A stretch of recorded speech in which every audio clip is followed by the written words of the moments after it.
Bonjour à toutes et à tous et bienvenue à ce nouveau webinaire du Haut Conseil pour le climat. Aujourd'hui, nous allons vous parler de l'empreinte carbone de la France à la suite d'un rapport que nous avons publié en octobre dernier, Maîtriser l'empreinte carbone de la France. Et donc, pour revenir sur ce sujet, aujourd'hui, nous avons deux membres du Haut Conseil pour le climat pour présenter ce rapport et répondre à vos questions. Tout d'abord, Céline Guivarch et ensuite Benoît Leguet. Bonjour à vous deux et puis merci de votre temps que vous voulez bien consacrer à ce webinaire. Je vous propose de commencer par la présentation du rapport par Céline et Benoît. Et pendant ce temps, je prendrai note des questions que vous pouvez formuler dans le chat pour les synthétiser et les poser à nos intervenants. Donc, n'hésitez pas à poser vos questions dans le chat. S'il vous plaît, limitez-vous aux questions, pas besoin de longs commentaires ou de longues réflexions sur l'état actuel du climat.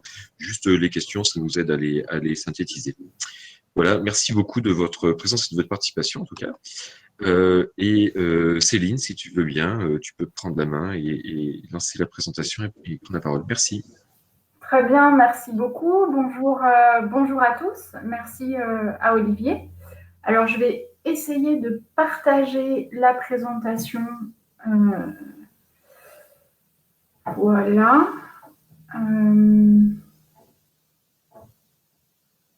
Voilà, j'ai l'impression que la présentation est partagée. Merci à tous d'être là. Donc, ce webinaire vise à vous présenter le rapport sur l'empreinte carbone de la France, publié par le Haut Conseil pour le climat en octobre dernier, en réponse à une saisine du gouvernement. Donc, ce rapport vise à clarifier les implications des décisions en France sur les émissions liées aux échanges internationaux et à donner des lignes directrices dans l'élaboration d'une stratégie de réduction des émissions importées en identifiant les acteurs en capacité de prendre les décisions concernant ces émissions et les outils dont ils disposent. Donc, commençons par voir de quoi on parle quand on parle de l'empreinte carbone de la France. Donc, la contribution de la France au changement climatique, aux émissions de gaz à effet de serre, ne se limite pas à ces émissions sur le territoire français, mais inclut aussi les émissions liées aux échanges internationaux, dont les émissions dues aux produits importés, les émissions qui ont lieu sur d'autres territoires, ainsi qu'aux émissions des transports internationaux, aviation et maritime, et donc ces deux derniers étant exclus du périmètre actuellement des engagements climatiques de la France, donc de la loi climat et de la stratégie nationale bas carbone. Pour l'année 2018, l'empreinte carbone de la France, c'est-à-dire les émissions qui ont lieu sur le territoire pour produire des biens qui sont consommés sur le territoire, plus les émissions qui ont lieu sur d'autres territoires pour les biens et services qui sont importés en France. Donc cette empreinte, elle était évaluée à 749 millions de tonnes équivalent CO2, soit, si on les rapporte à la population, environ 11 tonnes de CO2 équivalent par habitant et par an. Donc cette empreinte carbone de la France est environ 70% plus élevée que ses émissions territoriales, selon les données de l'inventaire national du CITEPA. Et ces données d'émissions territoriales, c'est celles qui sont rapportées aux Nations Unies et qui sont couvertes par les engagements climatiques actuels, donc la loi climat-énergie, et par l'objectif de neutralité carbone en 2050 de la stratégie nationale bas carbone. Bien évidemment, toutes les émissions doivent baisser, y compris les émissions importées, pour être en ligne avec l'accord de Paris et atteindre la neutralité carbone. La partie des émissions territoriales est de la responsabilité de la France, et la partie importée, ainsi que la part française des transports internationaux, est une responsabilité partagée entre la France et les pays partenaires. À noter que ce qu'on vous montre là, ce sont les chiffres que l'on avait au moment de la publication du rapport, donc en octobre dernier. Depuis, ces chiffres ont été révisés pour 2018 et des estimations pour 2019 ont été rendues disponibles. Les révisions sont des révisions à la baisse et l'empreinte carbone de la France pour 2019 est évaluée à 663 millions de tonnes de CO2 équivalent, à comparer aux 436 millions de tonnes de CO2 équivalent d'émissions territoriales pour 2019. Donc les nouveaux chiffres nous indiquent plutôt que l'empreinte carbone de la France est ainsi 50% plus élevée que ses émissions territoriales. Ces émissions à la baisse, cette révision à la baisse s'explique par différentes choses. D'une part, pour à peu près un tiers, ça s'explique par l'actualisation des données sources utilisées. Je crois qu'on a des données en fait jusque 2016 seulement.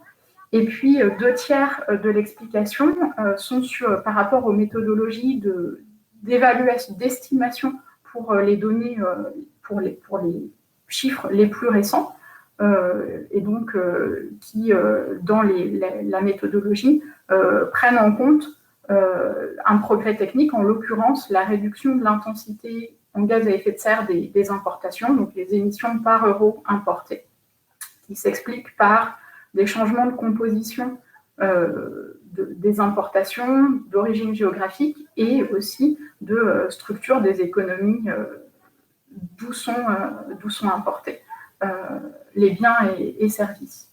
Donc bien sûr, ces révisions restent à confirmer, mais elles constituent une bonne nouvelle et illustrent un des messages du rapport. C'est que soutenir l'ambition mondiale et de l'Union européenne a des bénéfices importants sur la maîtrise de l'empreinte carbone de la France et sur le climat. Et plus nos partenaires commerciaux décarbonent leurs économies, plus on maîtrise notre propre empreinte. À retenir aussi par rapport à cette révision à la baisse, c'est qu'elle ne change en rien les conclusions et les messages clés du rapport que l'on va vous présenter maintenant. Donc si maintenant on regarde un petit peu en profondeur historique, l'empreinte carbone de la France stagne ou diminue très faiblement depuis une quinzaine d'années. Donc elle est évaluée en 2019 à un niveau supérieur de 7% à son niveau de 95. Elle a atteint son pic en 2011 et réduit un peu depuis cette date d'environ 10%. Donc, comme je le disais, les années 2017 à 2019 ne sont pas des données directement, mais sont des résultats d'extrapolation à partir des années pour lesquelles on a des données consolidées, donc jusqu'à l'année 2016. Et la tendance globalement stagnante de l'empreinte carbone sur 2017-2019 reste à confirmer. Ce qu'on voit, c'est que plus de la moitié de l'empreinte carbone est importée. Donc l'empreinte carbone en jaune diminue légèrement depuis 2005. La diminution est très faible parce qu'elle cache une augmentation des émissions associées aux produits importés en bleu, qui est compensée par une diminution des émissions territoriales en rouge. Donc, les émissions sur le territoire sont déjà couvertes par la stratégie nationale bas carbone. La part des émissions importées, près de la moitié des émissions d'empreinte carbone, donc qui augmente de manière continue, elle n'est pas soumise aux politiques climatiques nationales. Et donc, pour maîtriser l'empreinte carbone de la France, il faut s'attacher à comprendre et à maîtriser les causes de l'augmentation des émissions importées.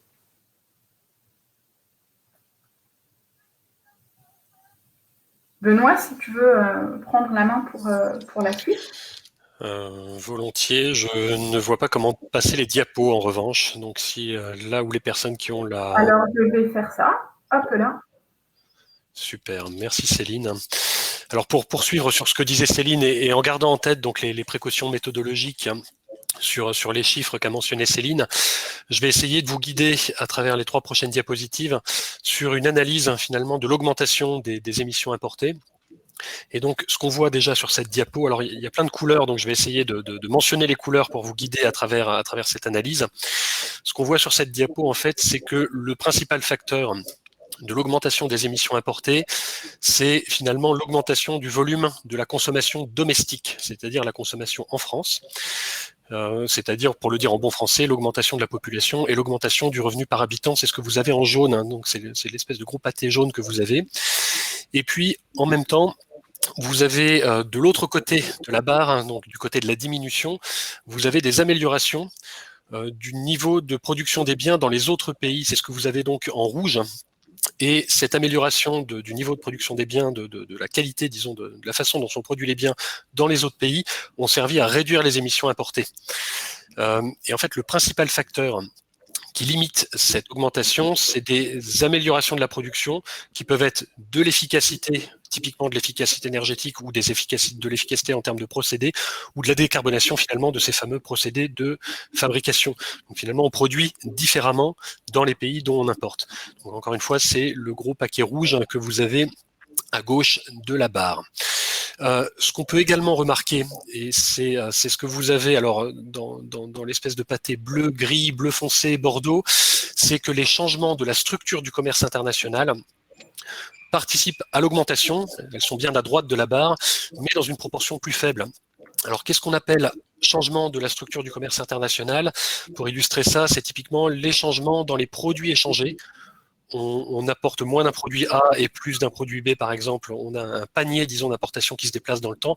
Ou alors, dans les origines de ces produits, on importe d'un produit X, d'un pays X plutôt que d'un produit Y. Donc ça peut, typiquement, ça peut être le déplacement de la production vers l'Asie ou vers d'autres zones géographiques. Donc c'est ça qui explique. Donc cette structure, hein, disons, du commerce international joue un rôle. Elle vient plutôt augmenter l'empreinte carbone, mais encore une fois, c'est moindre que l'augmentation de la consommation domestique. Donc, c'est peut-être ce qu'on peut retenir de cette diapo avant tout, c'est si les politiques commerciales ont bel et bien un effet sur les volumes de biens et services échangés, finalement, ça n'a qu'un impact modéré et c'est avant tout la demande, disons, la consommation intérieure qui va augmenter les émissions importées. Sur la diapo suivante, si tu peux passer sur la diapo 5, merci Céline. Alors là, pareil, on va regarder maintenant finalement de l'augmentation, enfin disons la répartition géographique de ces émissions importées. En fait, on voit que la part des émissions importées de la France augmente de manière continue, encore une fois principalement à cause de l'augmentation de la consommation. Et c'est ce qu'on voit, enfin c'est ce qu'on voit de façon un petit peu différente sur cette diapo.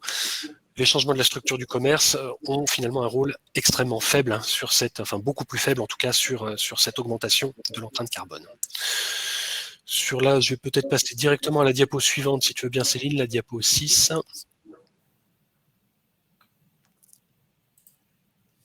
Super, merci. J'avoue que j'ai même du mal à voir. Non, ça, je pense, on peut passer. Attends, on peut passer. J'ai du mal à voir sur l'écran. Désolé, passe encore cette diapo.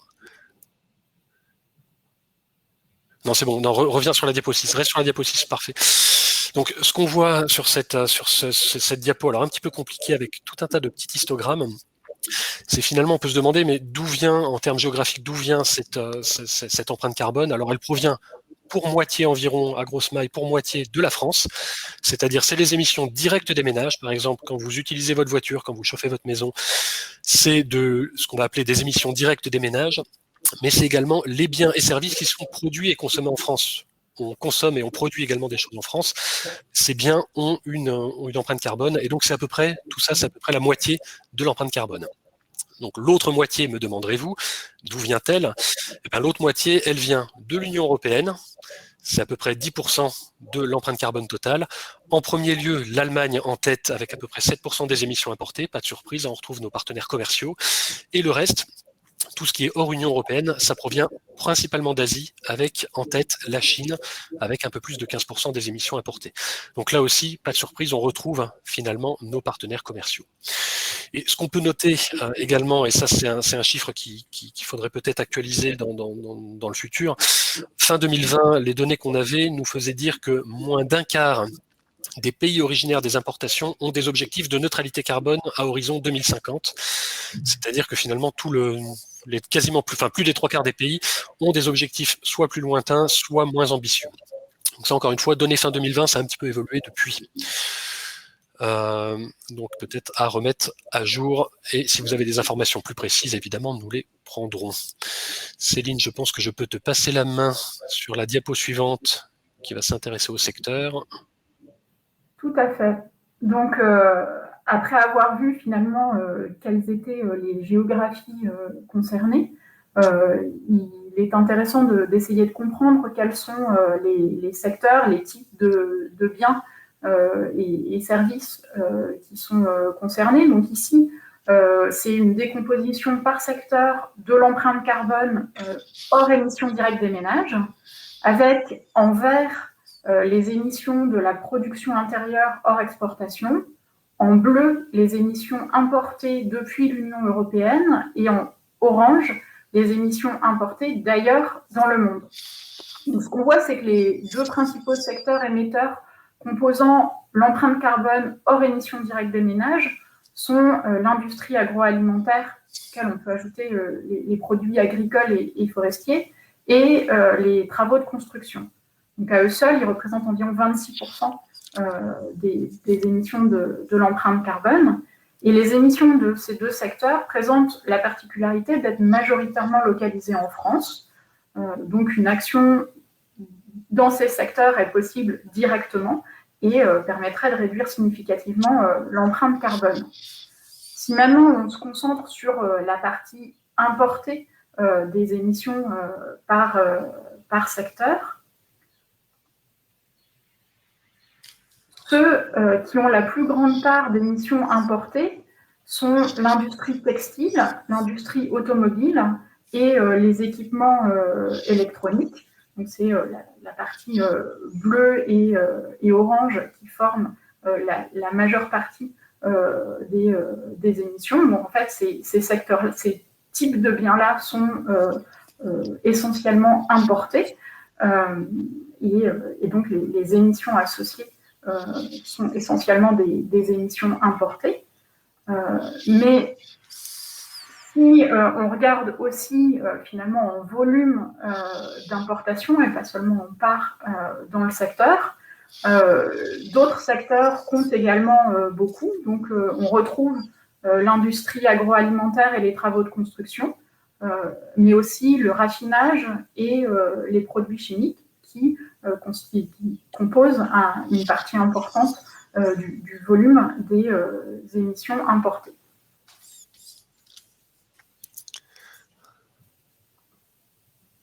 Benoît, c'est... Oui, je vais reprendre là-dessus. Alors, je vais vous raconter, je vais repartir de ce que disait Céline, et maintenant en regardant finalement l'empreinte carbone en se référant au lieu de dernière transformation. Donc, ce qu'on va appeler le Made in France, puisqu'on peut se dire, pour réduire l'empreinte carbone, il y a une chose très simple, il suffit de faire du Made in France. Alors justement, on va regarder le Made in France. Encore une fois, c'est le lieu de dernière transformation qui détermine si on est sur du Made in France ou pas. Et dans ce cas, le constat change de manière relativement importante. On se rend compte avec un prisme Made in France que plus des 3/4 des émissions importées sont liées aux décisions des entreprises et des ménages sur le territoire français, et non plus 50%. Pour le dire différemment, les entreprises et les ménages français ont un levier important d'action sur la maîtrise de l'empreinte carbone. Donc c'est ça finalement qui ouvre une perspective peut-être un petit peu différente sur la maîtrise de l'empreinte carbone et de sa part importée. Alors, comment on peut agir pour réduire les émissions? Pour donner peut-être quelques pistes, stimuler un peu le débat, j'ai parlé des entreprises et des ménages. Les entreprises peuvent typiquement adapter leur stratégie d'approvisionnement et de localisation de la production. Et les ménages, puisque j'en ai également parlé, peuvent adopter leur choix de consommation, adapter leur choix de consommation. Donc, finalement, si on prend compte, encore une fois, les décisions des ménages et des entreprises françaises, on est à 3/4 de l'empreinte carbone. Et puis, cerise sur le gâteau, si on regarde l'ensemble des décisions qui sont prises en Europe, on monte à 85% de la part de l'empreinte carbone qui est concernée finalement in fine par des décisions prises en Europe, ce qui ouvre encore davantage de perspectives pour des décisions par les ménages et les entreprises en Europe. Donc voilà, c'est peut-être pour ouvrir un petit peu plus de perspectives. Nous avons un levier, quand je dis nous, c'est un nous collectif. Les entreprises, les ménages, les pouvoirs publics ont des leviers pour réduire l'empreinte carbone, que ce soit en France, mais également en Europe. Et sur la diapo suivante, la diapo 11, alors peut-être pour faire un petit panorama des stratégies de réduction possibles, des différents leviers qu'on peut avoir finalement pour réduire les émissions importées, enfin, réduire cette empreinte et jouer à la fois sur l'offre et la demande de biens. 4 leviers que nous avons identifiés, qu'on soumet à votre sagacité. Le premier, j'en ai déjà parlé, adapter les stratégies industrielles en France pour tenir compte des émissions importées. C'est le levier le plus important. Je le souligne. Donc, adapter les stratégies industrielles, ne restons pas les bras ballants, adaptons les stratégies industrielles, c'est un enjeu pour l'industrie et certainement pour toutes les parties prenantes de l'industrie, donc certainement les ministères et d'autres acteurs qui peuvent avoir un levier là-dessus. Levier le plus important, donc travailler dessus. Travailler avec les entreprises pour réduire les émissions provenant de leur chaîne de valeur, c'est-à-dire ce qui est fait en France, mais à l'extérieur également. Au sein de la loi Pacte, par exemple, on peut travailler sur des stratégies par filière en développant un score carbone pour les produits. Ça nous semble le type d'instrument à mobiliser pour créer un effet d'entraînement, une culture de l'évaluation environnementale par les entreprises. À partir du moment où vous mettez des évaluations, des scores, disons, carbone, ça permet de faire changer les décisions dans les entreprises industrielles. Second levier, du côté plutôt de la demande, mieux informer l'offre aux ménages. 86% des Français aimeraient que la consommation prenne moins de place dans la société. Et l'offre faite aux ménages doit donc, nous semble-t-il, être mieux informée concernant au moins l'impact climat des biens et services, notamment alors peut-être par la mise en place d'un score carbone qui ressorte et qui fasse, disons au sein d'un score environnemental, d'un affichage environnemental un peu plus large, un score carbone qui permette vraiment d'informer le ou les consommateurs et les ménages sur leurs décisions de consommation. Troisièmement, ça rebondit sur ce que je disais tout à l'heure sur les décisions en France et dans l'Union européenne. Il y a également du travail à faire au sein de l'Union européenne pour encadrer les politiques commerciales, pour inclure la réduction des émissions importées, promouvoir les mesures climatiques dans les accords commerciaux, pour le dire en bon français. Alors peut-être mettre en place, c'est peut-être des choses à creuser, mettre en place un ajustement carbone aux frontières pour rééquilibrer la compétitivité des entreprises européennes face à leurs partenaires commerciaux, mais également ça permettrait aussi de soutenir les efforts de décarbonation des entreprises européennes. Voilà, donc je ne vais pas m'étendre sur le sujet, mais c'est typiquement le genre de politique qui pourrait être mise en œuvre, mais qui doit être bien conçu, bien pensé, bien réfléchi. Et dernier levier, et je finirai là-dessus, orienter la coopération internationale de la France vers le renforcement des engagements dans le cadre de l'accord de Paris. On disait tout à l'heure que moins d'un quart des pays avaient des engagements de neutralité carbone à horizon 2050, dans les pays qui composaient l'empreinte carbone de la France. Donc là également, il y a un levier pour la France, pour la puissance diplomatique française, pour continuer à renforcer le travail fourni actuellement, pour inciter les pays tiers à prendre des trajectoires de réduction ambitieuses et compatibles avec l'atteinte des objectifs climat internationaux. Voilà, je finis peut-être avec un petit point de méthodo. L'empreinte carbone, dans sa définition, ne tient pas compte des puits de carbone, c'est-à-dire de la séquestration de carbone, notamment par l'agriculture et la forêt.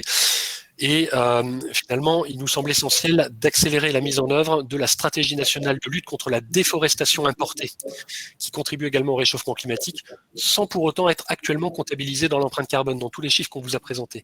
Et pourtant, quand on importe des biens qui ont contribué à de la déforestation dans des pays tiers, quelque part, on contribue au dérèglement climatique, au réchauffement climatique. Mais encore une fois, ce n'est pas pris en compte aujourd'hui dans ce calcul.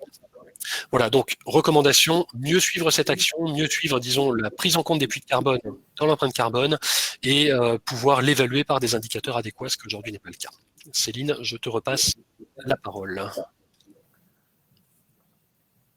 Oui, donc pour terminer, comme on le disait en ouverture, l'empreinte carbone n'est pas actuellement couverte intégralement par les politiques climatiques en France.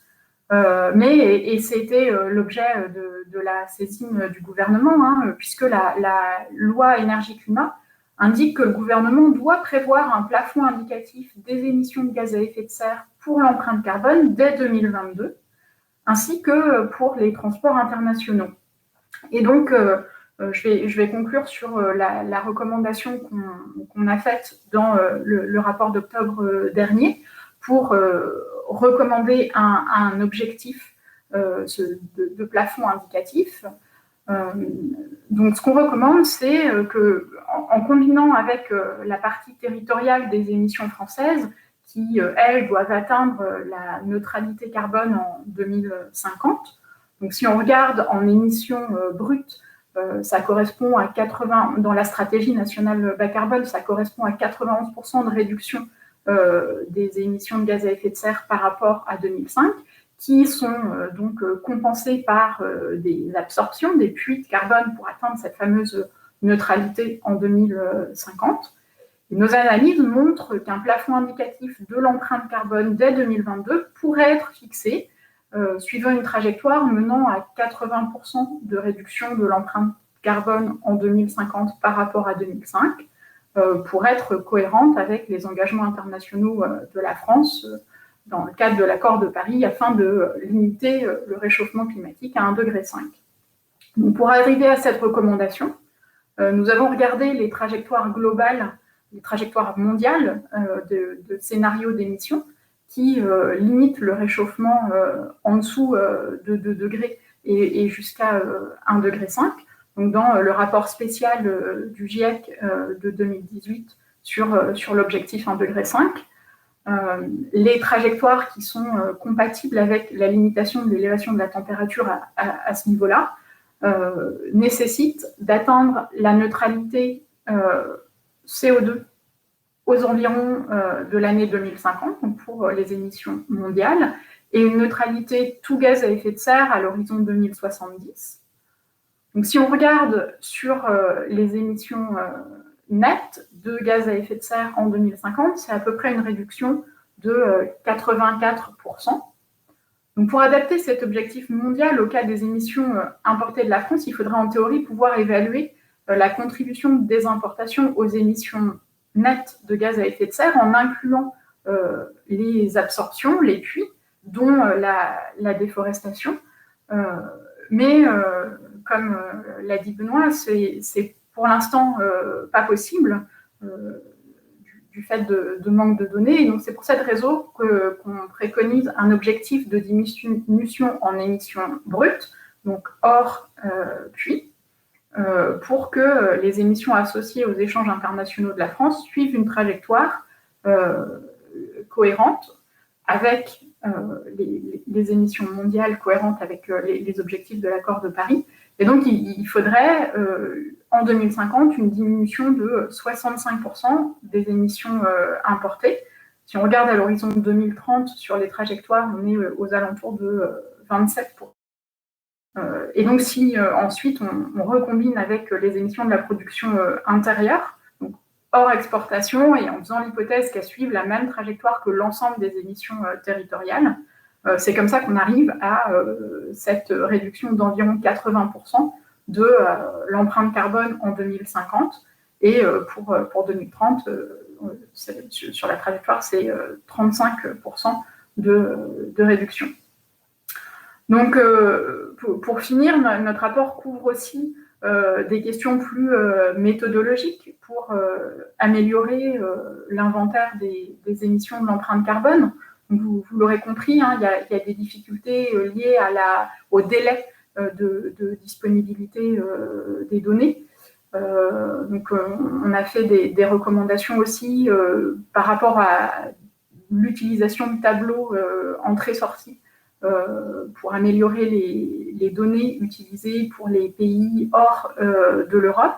Et puis justement, parce qu'on a des délais pour avoir des données, le besoin de produire et de suivre des indicateurs complémentaires pour avoir des informations beaucoup plus récentes et pouvoir suivre plus précisément les stratégies d'approvisionnement des entreprises, la demande des produits les plus intensifs en carbone et la structure du commerce de la France. Et d'ailleurs, dans le prolongement de ce rapport, actuellement, il y a des travaux en cours au sein du service des données et des études statistiques du ministère de la Transition écologique, et avec des améliorations de la méthodologie de calcul de l'empreinte, ce qui pourra conduire à une révision de la série sur les années récentes cet automne, probablement. Et puis donc pour finir aussi sur les transports internationaux, aériens et maritimes, qui donc pour l'instant ne sont pas couverts par la stratégie nationale bas carbone, notre rapport recommande de disposer d'une stratégie spécifique et de les inclure dans l'objectif de neutralité carbone de la France. ce que nous avions déjà recommandé dans le rapport annuel de 2019.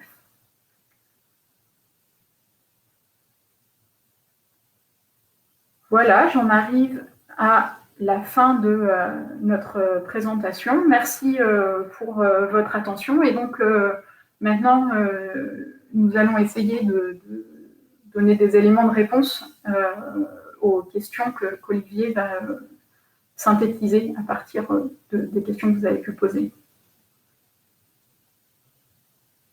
Merci Céline, merci Benoît. Oui, synthétiser ou essayer de synthétiser, parce qu'il y a beaucoup de questions, certaines auxquelles vous avez répondu pendant votre intervention. Il y a pas mal de questions sur les données. Alors Céline, tu as déjà expliqué pourquoi il y avait ce décalage entre les chiffres récemment publiés et ceux qu'on avait à notre disposition quand on a publié le rapport. Mais il y a des questions qui vont un petit peu plus loin et qui s'interrogent notamment sur la possibilité à l'avenir ou les difficultés à retarder ce décalage temporel entre le constat des empreintes, de l'empreinte carbone des importations et le constat qu'on fait et les conséquences que cela peut avoir sur la facilité ou la difficulté à éventuellement calculer un score carbone qui prenne en compte l'ensemble de l'analyse du cycle de vie, l'ensemble de nos émissions importées, voire éventuellement la déforestation. Donc il y a plusieurs questions sur ces sujets. Je ne sais pas si vous avez d'autres considérations à partager au-delà de ce que vous avez déjà dit. Oui, peut-être je peux commencer et Benoît complétera. Donc effectivement, comme je l'ai évoqué un petit peu rapidement, les données dont on dispose, parce qu'en fait, ça nécessite d'avoir des tableaux entrée-sortie des structures de toutes les économies du monde consolidées et rendues cohérentes, et ça prend du temps au service statistique à rendre cohérent. Donc on les a avec un délai, et les dernières années ne sont que des estimations, des extrapolations finalement à partir des données. Donc c'est une difficulté pour pouvoir suivre les évolutions les plus récentes. C'est pour ça qu'on recommande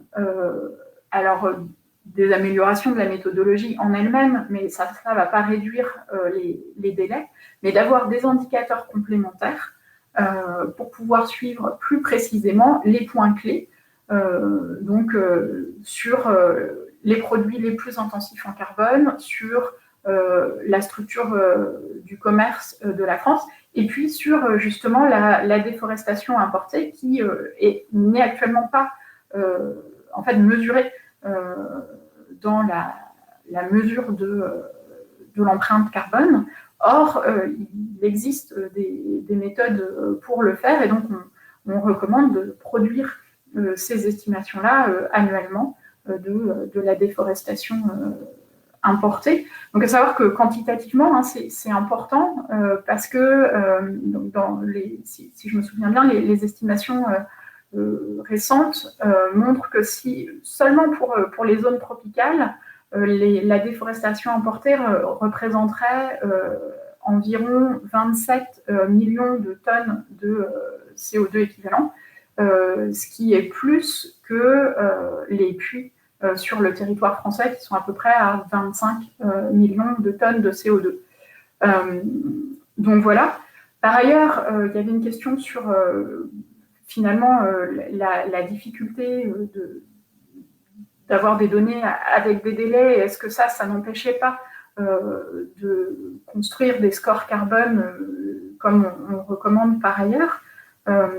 Finalement, ce n'est pas les mêmes données. Les scores carbone, c'est construit sur des analyses sur cycle de vie, sur les produits eux-mêmes. Et là, il y a des méthodologies qui existent, qui ont bien sûr des limites, mais ça n'empêche pas de les produire et de pouvoir les utiliser. Voilà, je ne sais pas si Benoît, tu veux compléter. Oui, peut-être pour compléter rapidement sur ton dernier point, effectivement, selon qu'on regarde à l'échelle d'un pays ou à l'échelle d'un produit, c'est pas tout à fait les mêmes méthodologies qui sont employées. Sur des analyses de cycle de vie, j'abonde dans le sens de Céline, il y a des méthodos qui existent, des méthodologies qui existent. Après, il faut bien garder en tête qu'elles sont pas toujours forcément très exploitables et manipulables. Typiquement, pour déterminer le contenu carbone d'un produit importé, et je parle bien vraiment d'un produit, c'est parfois un petit peu compliqué, ne serait-ce que parce qu'on n'a pas forcément les chiffres ou les procédés précis de fabrication dans des pays tiers. Et voilà, ça peut être parfois un petit peu compliqué, notamment si on est sur des usines multiproduits, etc. Mais cela dit, il faut pas s'arrêter là. C'est pas parce que c'est compliqué de produire les chiffres qu'il faut rester les bras ballants. On peut quand même produire des proxys, disons des chiffres qui permettent de prendre une décision et de faire en sorte que globalement on s'assure qu'on va dans le bon sens en termes de réduction de l'empreinte carbone. On n'a pas forcément besoin du troisième chiffre derrière la virgule, disons pour agir. Un ordre de grandeur et un sens de l'évolution suffit parfois amplement. Merci Céline, merci Benoît. On a toute une série de questions qui revient sur l'enjeu du levier des ménages pour réduire l'empreinte carbone, le levier de la consommation, éventuellement de la régulation de la publicité, et des remarques qui disent mais le problème c'est que souvent les consommateurs n'ont pas forcément le choix de ce qu'ils peuvent consommer, des parties importées, des produits finis qu'ils achètent en France. Est-ce que vous avez des commentaires complémentaires là-dessus? Allez, je vais commencer. Alors effectivement, c'est un très bon point. Les consommateurs n'ont parfois pas le choix. Ils sont obligés, entre guillemets, d'acheter des produits, dans le meilleur des cas, made in France, c'est-à-dire assemblés en France. Typiquement, c'est le cas des vélos qui est mentionné dans le chat. Des vélos fabriqués en France, ça n'existe pour ainsi dire pas. En tout cas, assemblés en France, il y en a beaucoup. Fabriqués en France, c'est beaucoup, beaucoup plus rare. Alors, j'allais dire, les consommateurs n'ont pas le choix aujourd'hui. Et c'est justement tout l'enjeu d'informer et au sein des filières industrielles et d'informer également le consommateur en bout de chaîne, c'est justement de pouvoir lui donner le choix demain. C'est-à-dire qu'à partir du moment où on va développer des indicateurs que disons, le score carbone, l'empreinte carbone peut rentrer dans les outils de pilotage d'une entreprise et dans les choix de consommation, on peut espérer que demain, il y ait justement le consommateur ait le choix et qu'il puisse, disons, choisir des produits fabriqués en France, peut-être, mais en tout cas avec une empreinte carbone beaucoup plus faible. Si en plus c'est fabriqué en France, très bien, mais l'essentiel là-dedans, c'est que ça a une empreinte carbone relativement faible, la plus faible possible et compatible avec l'atteinte des objectifs internationaux. Donc encore une fois, il y a l'image aujourd'hui, et puis il y a comment il faut déformer l'économie, et des outils d'information sur l'empreinte carbone peuvent aider à la fois adapter la demande, mais également adapter l'offre des entreprises. Quand dans votre catalogue de produits, vous n'avez que des produits qui ont des scores carbone avec, allez, je vais donner les F, enfin des F, des G, des H, j'allais dire comme dans l'étiquette énergie, au bout d'un moment, vous avez peut-être envie un peu d'adapter votre outil de production et votre offre de produits dans votre catalogue, afin de ne pas passer pour le vilain petit canard de la bande. Merci Benoît. Alors dans le même registre des enjeux des leviers, il y a eu pas mal de remarques aussi, de questions sur le rôle que pourraient avoir tous les documents de planification locaux, les PCET, les plans locaux d'urbanisme, les plans climat, air, territoire au niveau des régions, et donc toutes les décisions locales. Donc quelle connexion? Est-ce qu'on peut établir une connexion? Est-ce qu'on peut compter sur l'outil du développement local pour faire cette connexion avec l'international, c'est-à-dire, pour reprendre un vieux slogan, agir local et penser global.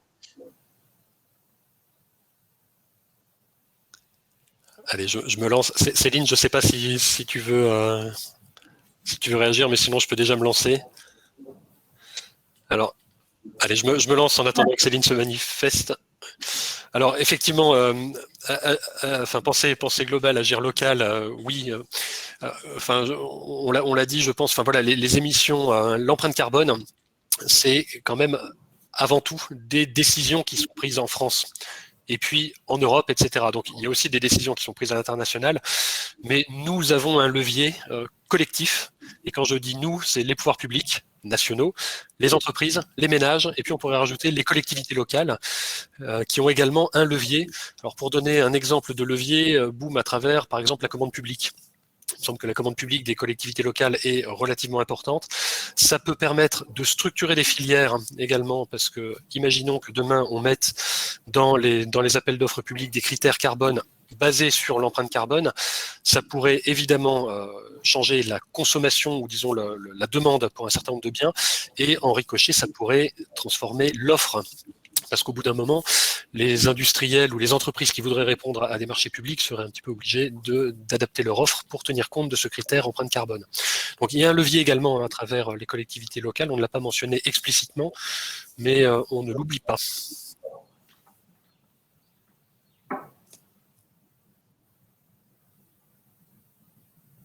Je ne sais pas si Céline, tu veux... En fait, je suis embêtée, je vous entends de façon extrêmement hachée. J'ai du coup du mal à comprendre l'intégralité de ce que vous dites. Mais donc je vais passer sur cette question-là en espérant que ma connexion soit meilleure pour la suite. Pas de problème. Toujours sous l'angle des leviers, il y a eu des questions sur ce qui demandaient quel serait le secteur le plus efficace sur lequel faire levier pour diminuer rapidement notre empreinte carbone.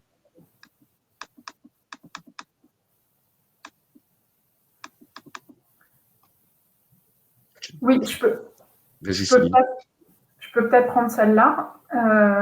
Et en fait, on peut revenir sur ce qu'on a montré sur les secteurs. Si on regarde l'empreinte carbone dans sa totalité, et donc comprenant les émissions territoriales, finalement, les secteurs qui sont importants, alors il y a les émissions directes des ménages, et notamment des transports et des bâtiments résidentiels. Il me semble que sur les émissions territoriales, 15% c'est les véhicules particuliers et les bâtiments représentent à peu près 19%, dont 60% sont le résidentiel. Donc là, on a des leviers qui sont importants, mais qui portent sur la part territoriale de l'empreinte carbone.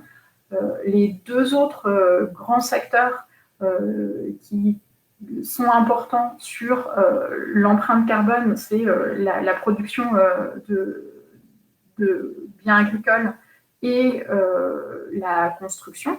Là aussi, avec une majeure partie de l'empreinte qui sont des émissions territoriales.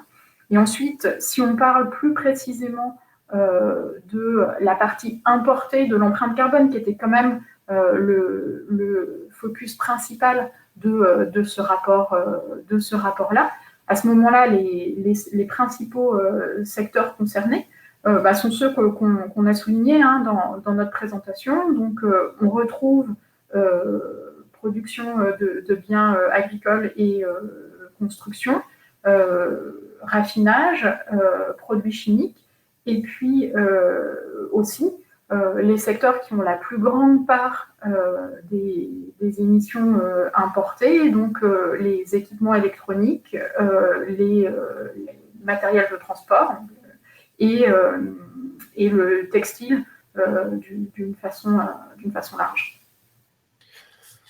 Et puis en complément, le secteur, faut peut-être ajouter. Tu as fini, Céline, pardon? Oui. Oui, en complément, le secteur donc, qui n'apparaît pas, vous l'avez compris, dans ce calcul de l'empreinte carbone, c'est la déforestation importée. Et donc là, il y a peut-être aussi quelque chose, même si c'est pas pris stricto sensu, si l'objectif c'est de diminuer, disons, l'empreinte carbone dans le temps, c'est aussi quelque chose sur lequel on peut agir. Et donc là, pour illustrer, qu'est-ce que ça veut dire finalement déforestation importée? Pour faire très simple, en gros, c'est tout ce qui est soja, huile de palme, bœuf, les produits dérivés du bois, du café, du cacao. Donc, je suis pas en train de vous dire haro sur ces produits, arrêtons d'en acheter, etc.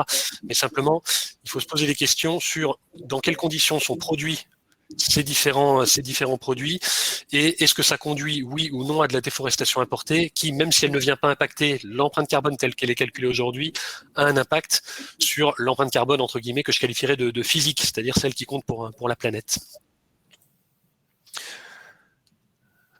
Merci Benoît. Effectivement, probablement qu'à partir du moment où on pourra calculer plus exactement la déforestation importée dans l'empreinte carbone, les produits agricoles vont sérieusement vont prendre la tête du palmarès. C'est assez évident quand tu vois le profil des émissions des régions de déforestation importées, Indonésie, Amazonie, et puis dans une moindre mesure centre de l'Afrique.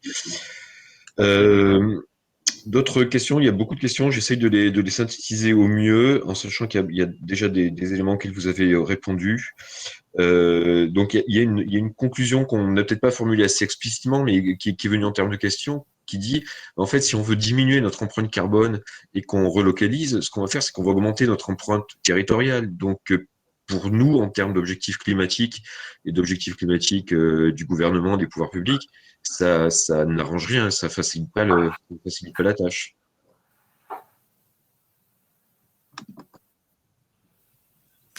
Céline, tu veux? Vas-y, Céline, on te Oui, voit. alors, bon, il faut voir que ce qui compte pour le climat, c'est bien les émissions mondiales et pas où elles ont lieu. Et donc, effectivement, il est important pour un pays comme la France de ne pas regarder uniquement ses émissions territoriales, mais bien son empreinte. Et ce que vous dites est tout à fait juste, que si on relocalise des activités, les émissions territoriales vont avoir tendance à augmenter si c'est des activités émissives. Et donc, si on ne regarde que les émissions territoriales, on ne va pas être bon. C'est pour ça que c'est important de regarder les deux et de se donner aussi un objectif sur l'empreinte d'une façon générale. Après, pour ce qui est précisément de la relocalisation comme levier, de relocalisation de certaines activités comme levier de réduction de l'empreinte, finalement, ça dépend. Il faut regarder précisément de quelle activité on parle. Certaines activités qui, par exemple, utilisent beaucoup d'électricité, les relocaliser en France parce que la production d'électricité est décarbonée par rapport à la moyenne mondiale en France, permet de réduire les émissions. Pour d'autres types de production, ça peut dépendre. Il y a des exemples où finalement ce serait contre-productif. Ce qu'il faut aussi avoir en tête, c'est finalement pour la plupart des biens, ce qui compte le plus dans les émissions associées, c'est bien la production et la façon dont ils sont produits, pas tellement, dans une moindre mesure, le transport des produits. Et donc, le simple fait de diminuer les distances ne suffit pas toujours à réduire les émissions associées. C'est bien, il faut bien aller regarder la façon dont c'est produit. Et pour compléter, effectivement, local ne veut pas forcément dire bas carbone. Et en fait, on a bien deux objectifs. Il faut courir deux lièvres à la fois. On a un objectif, l'objectif de la France dans le cadre de l'accord de Paris, qui est la neutralité carbone à horizon 2050. Mais quand on regarde plus largement, l'objectif de l'accord de Paris, c'est atteindre la neutralité carbone au niveau mondial avant la fin du siècle. Et c'est ça il va falloir faire les deux en fait en même temps. Et comme le disait Céline, en fait, il va falloir regarder, il va falloir peut-être relocaliser un certain nombre d'activités en France, mais relocaliser celles sur lesquelles on est certain de pouvoir produire bas carbone, et en tout cas de produire plus bas carbone que ce que pourraient faire d'autres pays. Mais dans tous les cas, vous avez compris, il va falloir produire bas carbone, que ce soit en Chine, en Allemagne, en France ou ailleurs. Il n'y a malheureusement pas d'autres solutions, disons, si on veut atteindre les objectifs de l'accord de Paris, et sans préjuger du niveau de consommation futur. Peut-être, si je puis me permettre d'ajouter un petit quelque chose qui est un petit peu plus positif sur la vision de raccourcir les circuits, et où finalement ce qu'on dit, c'est que l'effet direct sur les émissions dépend de quel produit on parle et de quel mode de production. Néanmoins, plus largement, ça peut avoir des effets un peu plus structurels sur l'évolution de pratiques de production et de consommation et d'aussi contribuer à s'interroger et à changer sur les modes de production et de consommation. Donc, c'est un élément qui peut tout à fait, de façon finalement plus indirecte, contribuer et de façon importante finalement, contribuer à réduire in fine l'empreinte carbone parce qu'elle enclenche des changements structurels. Merci Benoît, merci Céline.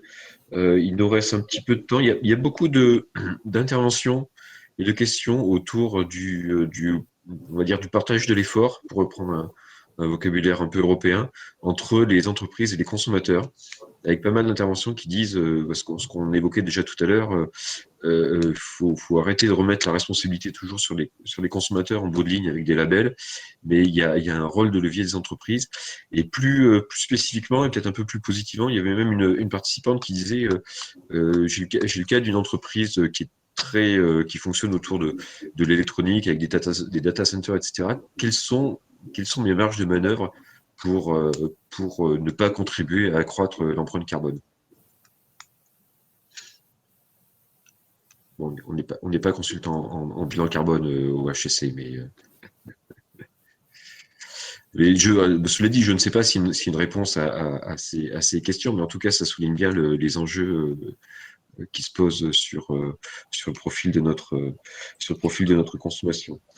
Peut-être pour rebondir là-dessus, sur alors ce qu'on peut appeler effectivement le partage de l'effort. En fait, il faut que tout le monde fasse un effort. Il ne s'agit pas de mettre tout un barda sur le dos du consommateur en lui disant c'est à toi de changer tes habitudes de consommation, etc. En fait, il faut toujours être deux pour danser. Donc il y a les consommateurs d'un côté, mais également les entreprises qui peuvent et doivent adapter leur offre. Ça me semble à peu près évident que dans une France neutre en carbone, entre guillemets, à horizon 2050, y compris avec sa composante empreinte carbone, les entreprises vont devoir changer leur façon de faire, leur façon de produire. Ça a été mentionné par Céline. Finalement, ce qui compte beaucoup dans l'empreinte carbone, c'est la façon dont on produit. Donc oui, les entreprises vont devoir faire des choix, prendre des décisions différentes. Maintenant, évidemment, ça sera facilité si la demande pour un certain nombre de biens, si la consommation va dans le même sens. Et c'est pas forcément, il y avait une question dans le chat là-dessus, quand on dit si la consommation suit, c'est pas forcément un choix du consommateur. Enfin, je pense, vous le savez, en tant que consommateur, nous ne sommes pas toujours libres dans nos choix. Il y a des machins qui s'appellent la réglementation, notamment, qui vient disons, guider nos choix, nous interdire, entre guillemets, pour notre bien, de consommer des choses qu'on pourrait vouloir consommer, par exemple. Et donc ça aussi, il y a aussi un rôle là-dedans, disons, pour orienter à la fois la consommation et la production. Donc un rôle également pour la puissance publique au sens large. Merci Benoît. Il y a beaucoup de remarques aussi qui reviennent sur un sujet qu'on a déjà abordé, qui est celui du transport aérien, des soutes internationales au niveau technique. Tout ça pour rappeler, je ne pense pas qu'on va revenir dessus, mais juste pour rappeler qu'effectivement, le Conseil pour le climat a été très clair sur ses recommandations d'incorporer les émissions du transport aérien dans les émissions nationales. Le Royaume-Uni a pris ses décisions l'an dernier, et il y a aucune raison qu'on ne le fasse pas en France. Donc c'est une recommandation qu'on a clairement formulée pour le gouvernement il y a déjà 2 ans. Et pour revenir là-dessus, il sera peut-être pour la dernière question, pour terminer, il y a eu des questions sur le retour qu'on avait eu de la part du gouvernement sur les recommandations faites autour de l'empreinte carbone, et aussi sur la prise en compte de ces problématiques par les parlementaires, notamment dans le récent examen de la loi climat résilience, et sur un éventuel besoin de formation des parlementaires qui, semble-t-il, n'avaient pas saisi tous les enjeux. Donc voilà, je vous laisserai conclure avec ces commentaires.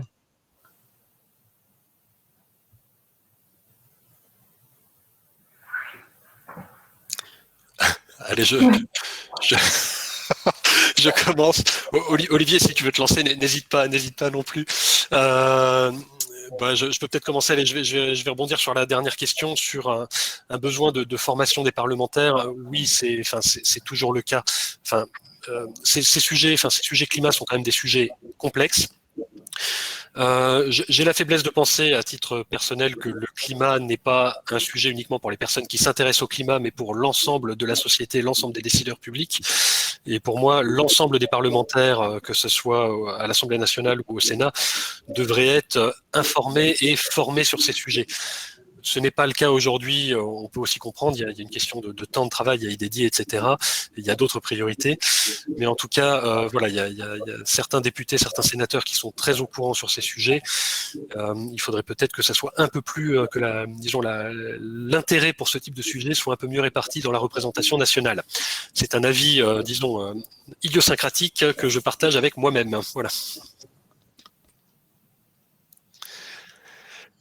Céline, je ne sais pas si tu veux ajouter un dernier mot avant. Oui, j'ai pas mieux ici. Je pense que effectivement, il y a une question, de formation et vraiment de formation de tous et pas seulement de nos enfants. Je pense qu'on est à un moment où il faut effectivement avoir une action forte de l'ensemble de la société et qu'un des préalables, c'est d'être formé. Donc, notre représentation nationale, bien sûr, mais aussi les décideurs aux échelons locaux et puis dans les entreprises. Et donc, ça, c'est un des enjeux pour pouvoir avancer à la hauteur de l'enjeu climatique. Voilà. Très bien. Bien, merci beaucoup à vous deux. Merci à tous les participants qui ont bien voulu s'intéresser à notre webinaire. Et on vous souhaite une bonne continuation et on vous donne rendez-vous au prochain webinaire qui sera probablement à la rentrée en septembre autour du rapport annuel que nous publierons d'ici à la fin du mois de juin. Merci et au revoir. Merci beaucoup. Au revoir.